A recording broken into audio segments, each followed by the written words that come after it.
दोस्तों जय माता दी।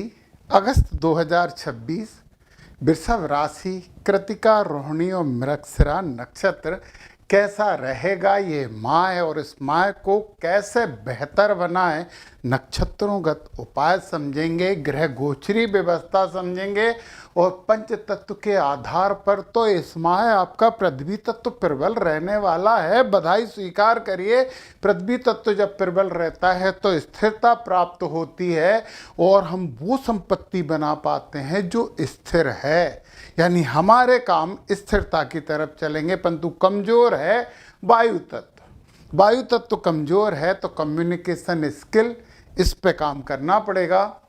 वायु तत्व बढ़ाने के लिए प्राणायाम करें, खुले वातावरण में समय बिताएं।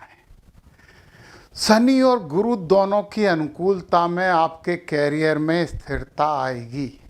पुराने रुके हुए काम गति पकड़ेंगे। व्यापार में कोई फायदेमंद डील फाइनल हो सकती है। पैतृक संपत्ति से लाभ होने के योग हैं। परिवार में किसी मांगलिक कार्य की योजना बनेगी। पार्टनर के साथ आपसी समझ बढ़ेगी और पूरे माह आप ऊर्जावान महसूस करेंगे। पुरानी किसी बीमारी से भी आपको राहत मिल सकती है। चलिए ग्रह गोचरीय व्यवस्था की बात कर लेते हैं। तो एक बड़ा योग दिख रहा है यहाँ पे गुरु और सूर्य का। गुरु अस्त हैं, गुरु अस्त नहीं होते, परंतु सूर्य के आभा मंडल में है तो ज्ञान में थोड़ा सा एग्रेशन, थोड़ा सा अहंकार रहने वाला। और 8 अगस्त को गुरु जो हैं वो अस्त नहीं रहेंगे। तो 17 तारीख को सूर्य यहाँ पे आ जाएंगे आपके चौथे भाव में, परंतु यहाँ पे गुरु और सूर्य हैं, पराक्रम का भाव है। गुरु उच्च के हैं, सूर्य यहाँ पे बहुत पराक्रमी बनाते हैं। तो ज्ञान में थोड़ा सा आपको उत्तेजना भी प्रदर्शित करने का मौका मिलेगा या आप करेंगे, सीधी सी बात है।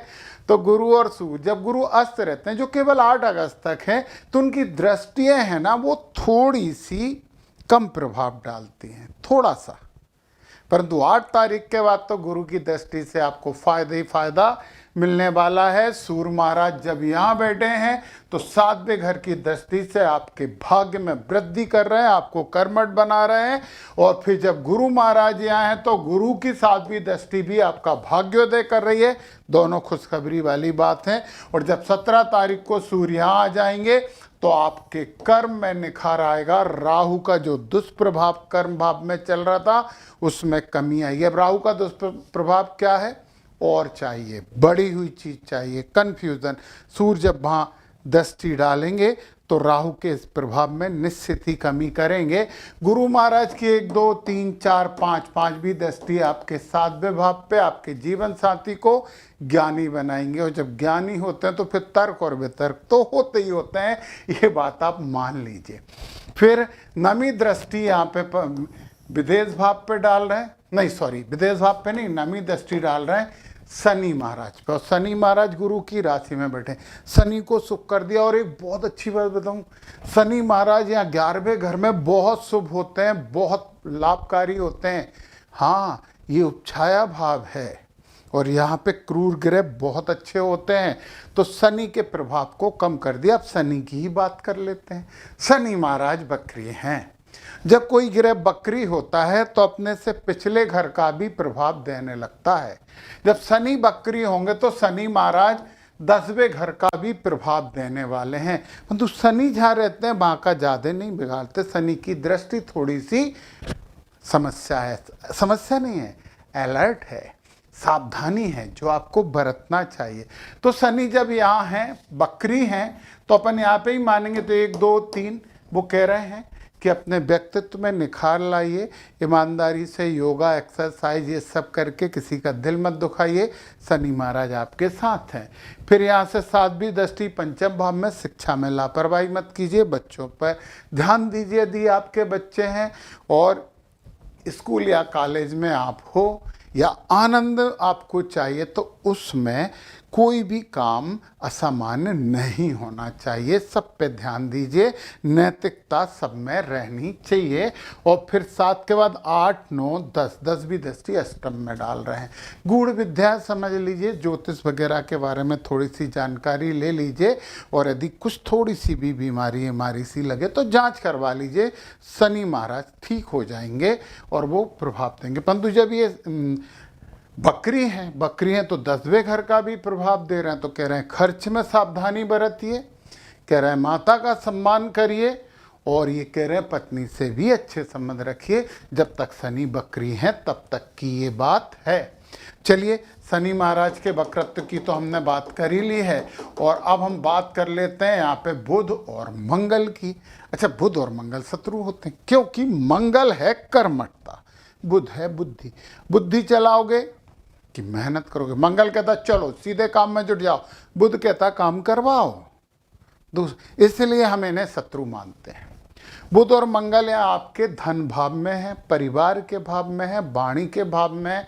वाणी में थोड़ा सा एग्रेशन रहेगा, थोड़ा सा क्रोध भी रहेगा, परंतु बुध आपकी वाणी को सुधारेंगे, बुद्धिमत्ता भी होगी, इसलिए लोग आपकी बात सुनेंगे। और यहाँ पे बुध अच्छे हैं, और 6 तारीख से जब कर्क में आ जाएंगे गुरु के साथ तो बुध और शुभ हो जाएंगे। और गुरु बुध हो जाने का मतलब है आनंद, स्थिरता। मैंने बोला है परिवार में मांगलिक कार्य, फायदेमंद डील, ये सब यहाँ पे बुध करवाएंगे। 4 तारीख की बात करवाने वाले हैं। और शुक्र महाराज आपके पंचम भाव में बैठ के आपको आनंद प्रदान कर रहे हैं, भौतिकता के प्रति आकर्षित कर रहे हैं, प्रेम प्यार के संबंध भी आप महसूस करने वाले हो। अब की बात समझ लें, राहु महाराज यहाँ पे बैठे 10वें भाव में, राजनीतिक रूप से प्रेरित करने की कोशिश करेंगे।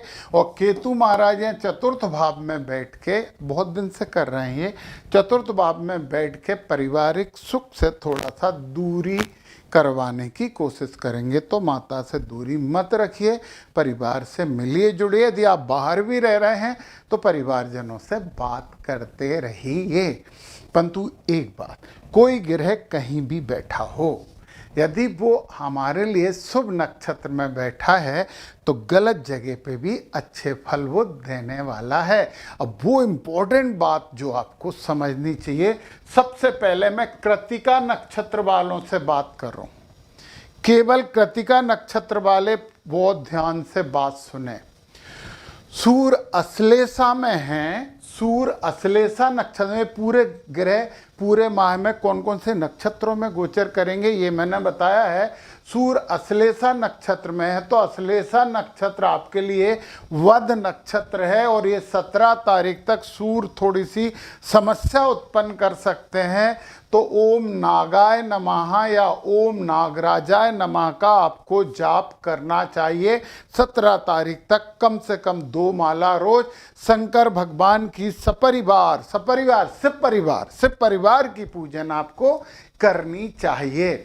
चलिए, फिर 17 से जब मघा में आएंगे तो मित्र हो जाएंगे। तो 17 के बाद सूर्य महाराज आपको शुभता प्रदान कर रहे हैं। मंगल की बात करें, जब मंगल मृगशिरा नक्षत्र में है तो विपत है, परंतु जब ये आद्रा में जाएंगे तो आपको हील करने लगेंगे, कर्मठ बनाएंगे। तो मृगशिरा में 12 तारीख तक मंगल हैं, तो ओम सोमाय नमः का जाप करिए। बोले मंगल के लिए सोमाय, क्योंकि मृगशिरा नक्षत्र के देवता चंद्रमा हैं, इसलिए हमें चंद्रमा का बीज मंत्र करना पड़ेगा। ये नक्षत्र का बीज मंत्र होता है, ठीक है। कई विद्वान कहते हैं कि अरे मंगल के लिए तो वो चंद्रमा का बता रहे हैं, उन्हें कुछ आता जाता नहीं है। ये मृगशिरा नक्षत्र के देवता चंद्रमा हैं, इसलिए मृगशिरा नक्षत्र को शुभ करेंगे तो मंगल भी शुभ हो जाएंगे, ये बात समझ लीजिए। चलिए, फिर आद्रा में तो शुभ हो गए। गुरु पुख नक्षत्र में है, गुरु पुख नक्षत्र में तो साधक हैं, तो 18 तारीख तक तो गुरु बहुत अच्छा प्रभाव दे रहे हैं, परंतु 18 के बाद आश्लेषा नक्षत्र में आएंगे। और ये मैं बता चुका हूँ कि कृत्तिका नक्षत्र वृषभ राशि वालों के लिए आश्लेषा वध नक्षत्र है। तो ओम नागाय नमः या ओम नागराजाय नमः की 3 माला 1 अगस्त से शुरू करके पूरे तारीख तक, पूरे माह तक करते रहिए। चलिए, फिर शनि रेवती नक्षत्र में है और शनि भी बद नक्षत्र में है, रेवती भी बद होता है। तो शनि के लिए ओम पूखणे नमा की एक माला आप करते रहे, एक माला नहीं 2 माला करिए, तो 5 माला पूरे माह करनी है आपको। अब शनि महाराज की भी बात हो गई। राहु धनिष्ठा नक्षत्र में है, विपत नक्षत्र हैं, ज़्यादा समस्या नहीं देंगे, परंतु विपत नक्षत्र में तो ओम वासुदेवाय नमः की एक माला कर सकते हो। और केतु मघा नक्षत्र में होके आपके मित्र हो गए, तो केतु आपके लिए शुभ हैं। कृत्तिका नक्षत्र की हमारी बात हो गई है और अब हम बात करने वाले हैं अगले नक्षत्र की, और वो नक्षत्र है रोहिणी नक्षत्र। तो जो रोहिणी नक्षत्र में जन्मे हैं, रोहिणी नक्षत्र की बात कर रहे हैं, यहाँ और लिख देते हैं रोहिणी नक्षत्र की बात कर रहे हैं, वो कृष्ण भगवान के नक्षत्र में जन्मे हैं। सूर्य 17 तक साधक हैं, 17 के बाद मघा में आने के बाद ये हो जाएंगे बद। तो 17 तारीख से सूर्य को शुभ करने के लिए आपको ओम पितृभ्यो नमः, ओम पितृभ्य नमः, ये वाला मंत्र आपको 2 मालाएं रोज करनी चाहिए। 17 तारीख से सूर्य शुभ हो जाएंगे।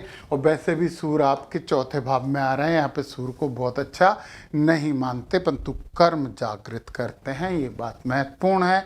तो आप 17 तारीख से ओम पितृभ्य नमः की 2 मालाएं रोज कर रहे हैं। फिर मंगल मृगशिरा में है, मंगल मृगशिरा में है तो संपत्ति है, परंतु आद्रा में आके विपत हो जाएंगे, तो आपको ओम रुद्राय नमः की एक माला रोज करनी चाहिए। 12 तारीख के बाद गुरु पुख नक्षत्र में है, संपत्ति है, गुरु पुख नक्षत्र में है तो प्रत्यरी है, और जब अश्लेषा में आएंगे तो साधक हो जाएगा, अच्छा नक्षत्र है।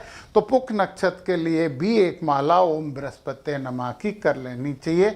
देखिए 3 मालाएं हैं, ज़्यादा मालाएं नहीं हैं, और ये पूरे माह नहीं करने में डेट बता रहा हूँ। शनि रेवती नक्षत्र में है, साधक हैं। राहु संपत नक्षत्र यानी धनिष्ठा में है, शुभ है, परंतु केतु समस्या वाले नक्षत्र में है। तो मघा नक्षत्र के लिए ओम पितृभ्यो नमः का आपको जाप करना पड़ेगा, तो आप ये काम कर लीजिए। मघा नक्षत्र के जाप होता है ओम पितृभ्यो नमः, और आद्रा नक्षत्र का जाप होता है ओम रुद्राय नमः। तो मघा नक्षत्र के लिए मैंने पितृभ्यो नमः बता दिया था, मघा नक्षत्र के लिए पितृभ्यो नमः ही है। चलिए, तो ये काम आपको करना है। और अब हम बात कर लेते हैं मृगशिरा नक्षत्र की। अब हमारा तीसरा नक्षत्र है जो वृषभ राशि में आता है, वो है मृगशिरा। मंगल महाराज का नक्षत्र है। मंगल महाराज के नक्षत्र में सूर्य जब तक अश्लेषा में है तब तक समस्या है, प्रत्यरी हैं, काम में रुकावट डालेंगे, परंतु 17 तारीख से शुभ हो जाएंगे। तो यहाँ गड़बड़ है, यहाँ शुभ हैं। तो अश्लेषा नक्षत्र के लिए आप 17 तारीख तक ओम नागाय नमः या नागराजाय नमः का जाप कर लो। मंगल मृगशिरा नक्षत्र में है, तो मंगल जन्म नक्षत्र में है और ये अच्छा है, और आद्रा नक्षत्र में तो धन देने के लिए आ गए मंगल, तो मंगल बहुत अच्छे हैं, बधाई स्वीकार करें। गुरु जब तक पुष्य नक्षत्र में है जब तक आपके लिए शुभ है, परंतु अश्लेषा में आ गए तो वही ओम नागाय नमः या नागराजाय नमः का जाप आपको करना पड़ेगा 18 तारीख से बाद, और थोड़ा लंबे समय तक ये करते रहना। शनि प्रत्यरी नक्षत्र में है, तो एक माला यदि हम रेवती नक्षत्र के लिए ओम पूखणे नमः की कर लें तो बहुत अच्छा है। हमारे पास 2 ही मालाएं हुई हैं अभी, हाँ, पूखणे नमः की कर लें तो बहुत अच्छा है। राहु आपके जन्म नक्षत्र धनिष्ठा जन्म नक्षत्र होता है, और केतु साधक नक्षत्र हैं, ये दोनों आपके लिए शुभ हैं। ये जो जानकारी मैंने दी है वो नवतारा के आधार पे दी है, आपको नवतारा समझना है और दूसरी जानकारियाँ भी लेना है तो नीचे डिस्क्रिप्शन में लिंक है, उस लिंक पे जाके आप मेरा ऐप डाउनलोड करके मनपसंद कोर्स प्राप्त कर सकते हैं। अच्छा करिए, अच्छे माह के लिए मेरी तरफ से शुभकामनाएं। जय माता दी।